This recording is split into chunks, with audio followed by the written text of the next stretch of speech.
Hi, my name is Andrew McDermott, and this is the Champions Mindset Podcast. Join me as I dive into the minds of the world's greatest champions and share with you the secrets, lessons, and knowledge that's allowed them to rise to the top. Welcome to our community of greatness, abundance, and fortitude. Thank you so much for being here. It's time to become the person you've always wanted to be. Hey everybody, this is the Champions Mindset Podcast weekly edition for October 31st. I hope everybody had a great Halloween weekend. I spent my Halloween in nail polish and eyeliner, so it was certainly a fun time. As you can tell, my voice is a little strained from the weekend, so I apologize. But we have an awesome show for you this week. Starting to get rolling on these weekly shows, getting some great feedback, and I'm really excited to start developing these a little bit more. Before we get into the show, just wanted to remind you to hit that subscribe button on iTunes to make sure you never miss an episode of this show. Also, I just wanted to note to like our Facebook page, because I would love for you guys to send me ideas on subject matter for this weekly edition to share with other people, because there's only so much you see I'm exposed to, and I would love just to get ideas from you guys. So like us on Facebook and comment on these posts. It would be much appreciated. So on to the first segment today, which is what I'm reading. And the current book I am reading is called The 10X Rule by Grant Cardone. Grant Cardone is a serial entrepreneur. He's incredibly successful. He has over three or four multi-million-dollar businesses. He's really one of the go-to guys online marketing and sales. He's the author of 4 sales and business books, including New York Times bestseller, If You're Not First, You're Last.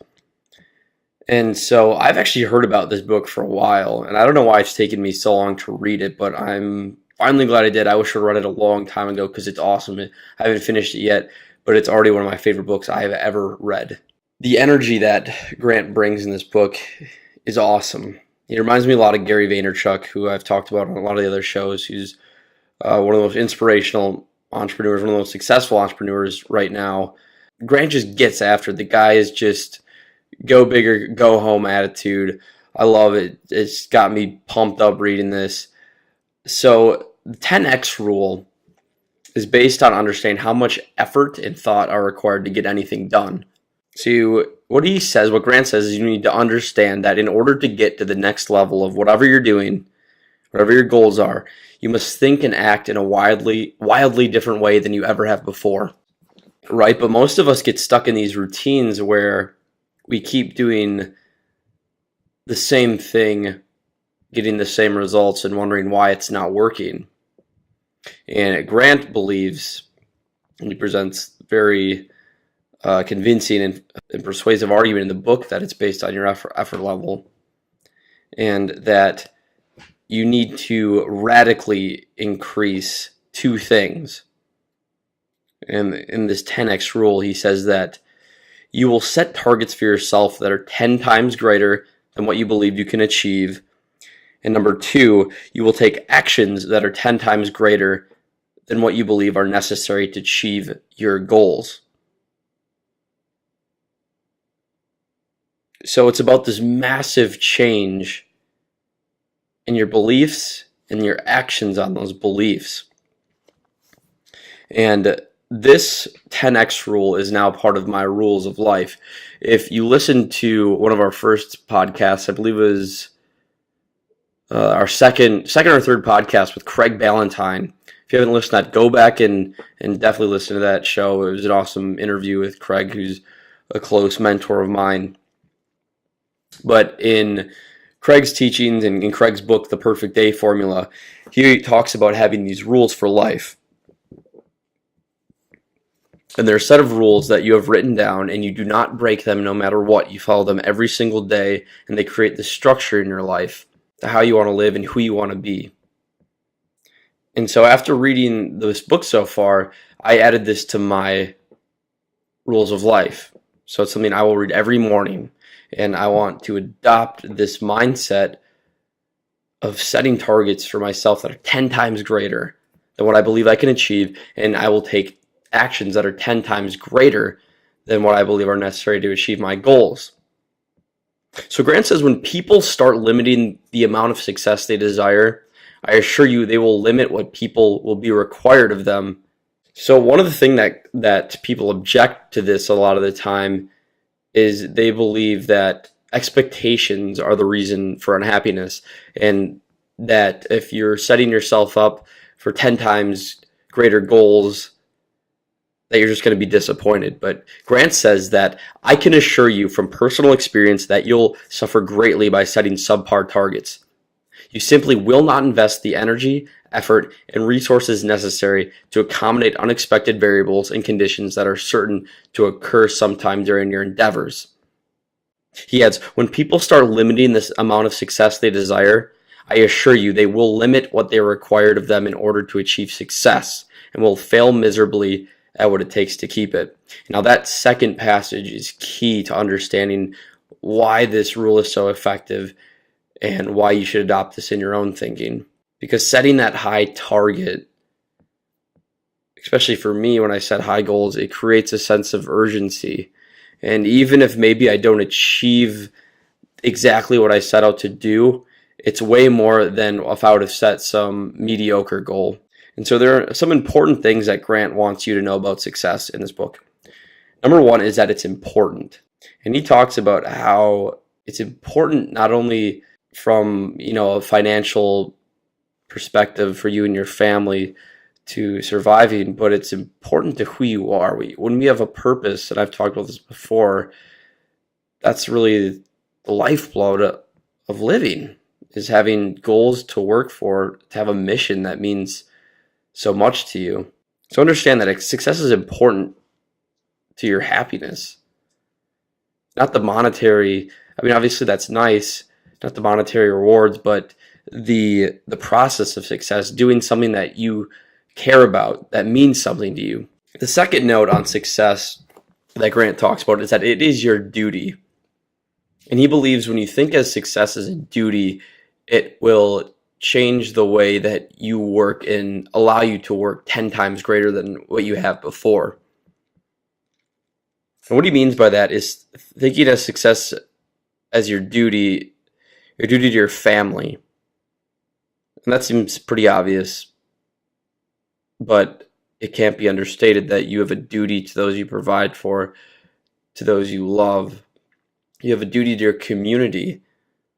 You have a duty to everyone, all the human race, to, I believe, to make it a better world, to leave it better than you found it, to do something that pushes us forward. And that's your duty. And success, it coincides with that. And finally, the third important note he talks about in the book about success is there is no shortage of success. It's not a zero-sum game. There can be many winners. And it's weird when you're growing up, you kind of get this, people want to make you believe that there's this small sect of society who are considered successful, and a normal person can't break through into that world, but that's just not true. Anyone can be successful. Grant believes that a big part of that is shifting your mindset about obsession, about your passion. And he says it's not a disease, it's a gift. And what he's talking about is that so many people, and I bet, if you're listening to this show, you want to achieve greatness. You want to become a champion in whatever it is you do. And a lot of the times when you are pursuing massive goals and trying to do something that's never been done before, if you're still in that process, if you haven't gotten there yet, if you're still on the journey, like so many of us are, then people are going to criticize you for the effort you're putting in. They're going to tell you to take it easy. They're going to tell you to take a vacation because that's what they would do. They don't understand because they don't have something that means that much to them. So I want to read a passage right from the book now. From the 10X Rule, Grant Cardone says, "It is unfortunate that people with this kind of voracious obsession and fierce drive are categorized as off-balance, work-addicted, obsessive, and a whole litany of other labels. What if the world saw a person's unwavering passion, undying obsession, and a bonfire-like desire to see through his or her goals as gifts rather than as defects or diseases. Wouldn't we all accomplish more? Why do people have to turn a passion for excellence and an obsession to succeed into something negative? It's interesting, however, that once obsessed people do finally become successful, they're no longer labeled as crazy, but instead as geniuses, exceptions to the rule, and extraordinary.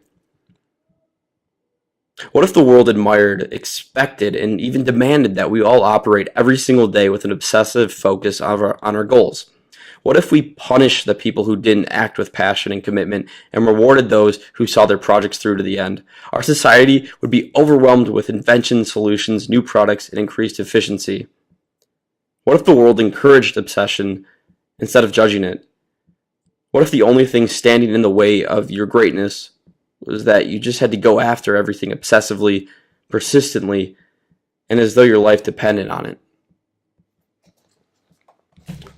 This is something that truly resonated with me because most people do not understand what it takes to achieve something incredibly impactful. And more so, they don't understand why you're doing it. And so a lot of the times you're going to, people are going to get in your ear. They're going to say, man, just take a break, take the night off, come out, take your foot off the pedal. You're working too hard. Man, that's when you got to push hard. That's when you got to put the blinders on, man, and embrace this obsession and surround yourself with other people who are obsessed with their passions and their goals and what they love. And so that's just a few of the notes from this book I wanted to talk about. I haven't even finished it yet. I'm sure, maybe next week I'll keep talking about it because it's just a phenomenal book. I highly recommend it. That is The 10X Rule by Grant Cardone. So now on to our first topic of the day, which is Elon Musk, the CEO of Tesla and SpaceX. Elon Musk is one of my heroes. I think he's one of the most amazing human beings that has ever lived. And when it's all said and done, he will be one of the all-time greats. So why I wanted to talk about Elon Musk and Solar City, which is now part of Tesla Motor Corp, is they released Tesla's Solar Roof, which is a new type of solar panel that goes on your roof. But unlike what we're used to seeing, the really glossy, futuristic looking tiles, these actually blend in and they look like normal roof tiles. They're made of textured glass, and from most viewing angles, they look just like ordinary shingles, but they allow light to pass through from above onto a standard flat solar cell. Tesla says the tempered glass is tough as steel and can weather a lifetime abuse of the elements. It can also be fitted with heating elements to melt snow in colder climates. It's never going to wear out. Tesla's solar roof costs less than the full cost of a normal roof, and electricity will be competitive or better than the cost of a traditional roof combined with the cost of electricity from the grid. So in the long term, it's cheaper, and you're going to be doing something significantly better for the environment. A car company just solved a major problem with renewable energy, a car company. And this is what is one of the most amazing things about Elon Musk is his ability to interconnect all these different solutions. And this is it's so amazing about what Elon Musk is doing. For those who don't know the history, a lot about Elon is that he started out as one of the founders of PayPal, which was electronic banking. He moved on to start Tesla Motor Corp, which is an electric car company. He's started a space company, SpaceX, which is easily the most private successful space company. He's a part in Solar City, which develops solar panels, which was just acquired by Tesla as well.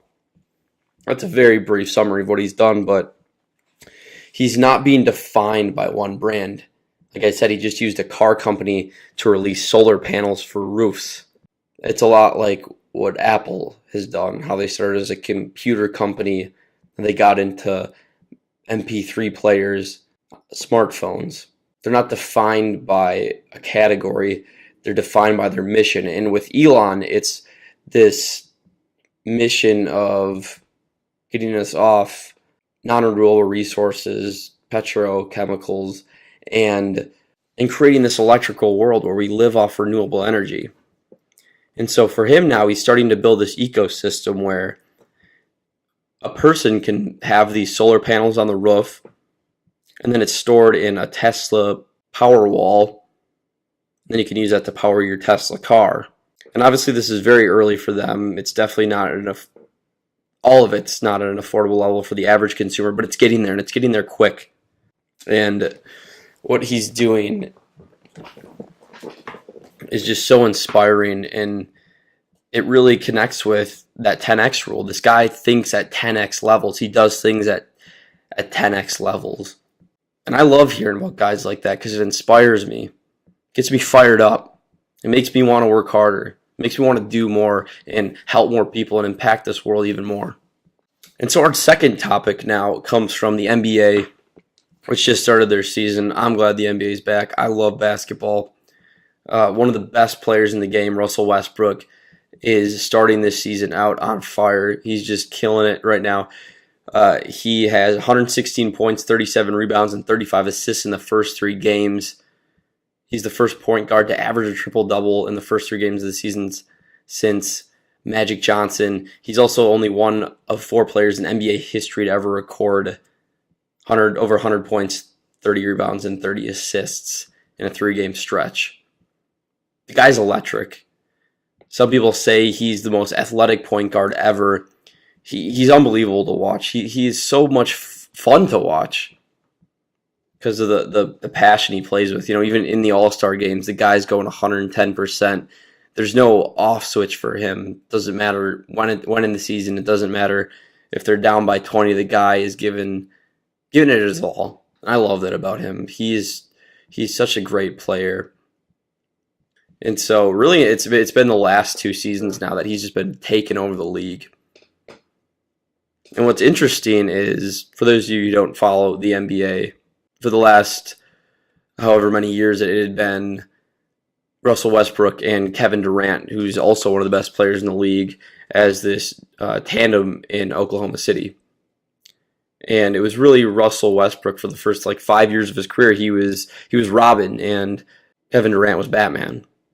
Russell Westbrook always played second fiddle. And then over the last couple of years, that gap just started to close, and Russell started putting up more points and better stats. And it started this conversation is who is the alpha on this team? Well, Kevin Durant, his contract was up last year, and he left Oklahoma City and is now on the Golden State Warriors. So this is now Russell's team.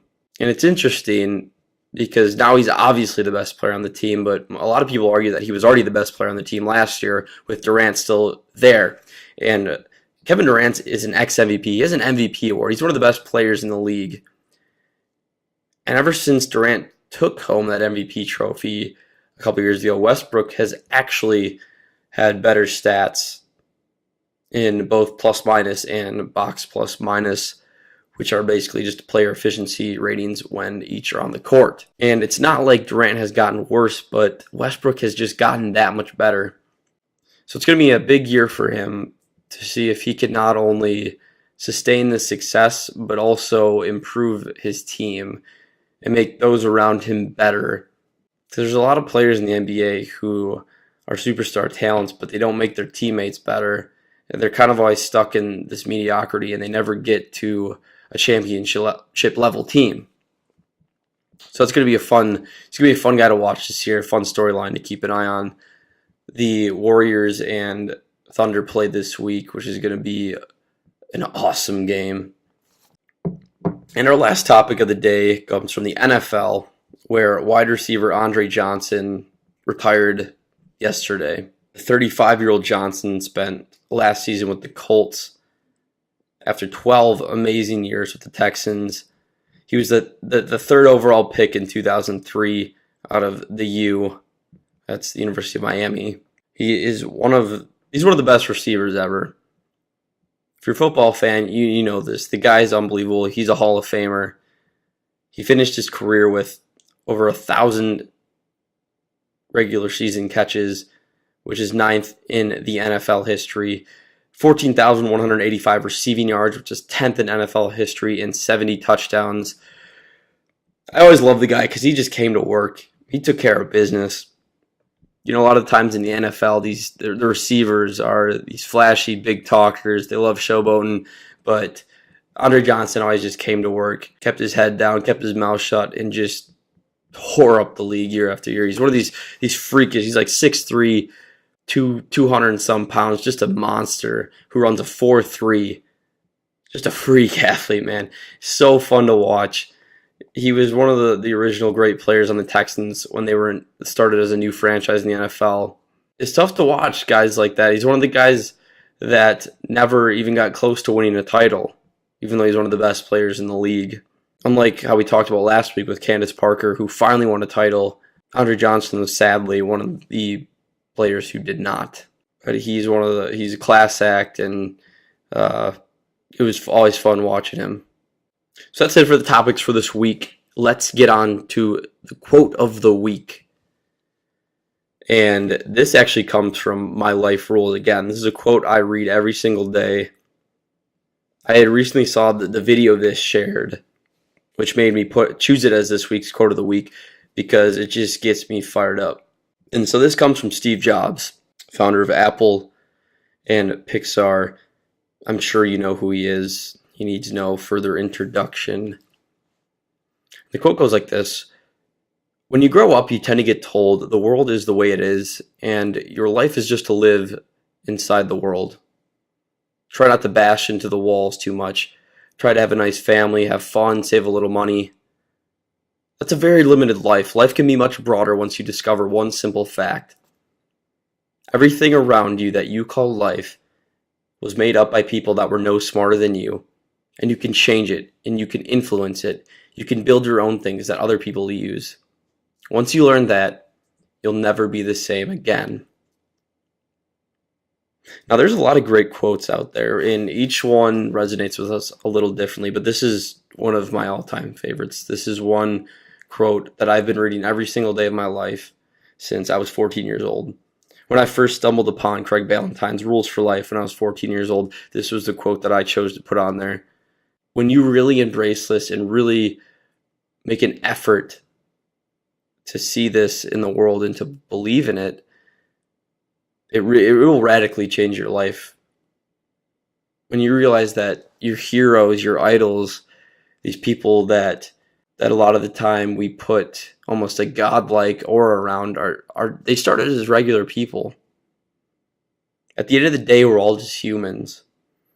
And obviously some of us have some innate talents and advantages, but there's not that big of a gap. There's not a big enough gap where you can't get to a place of greatness, a place where right now that you may idolize somebody, it is not impossible. And I believe what Steve Jobs is saying is that we all have an opportunity to change the world, to influence it, to build our own things. There is absolutely something that we can achieve greatness in. And a lot of the times people just don't even think that's possible. They're never told that it's possible. They're told that it's impossible. And that's why I love this quote and why it resonates with me so much, is because it opens up a world of possibilities that before I heard it, that I never even knew existed. So that's the quote of the week this week that I want you to really think about. And I hope that it can help you in some type of way. So that's all for this week. Thank you so much for listening.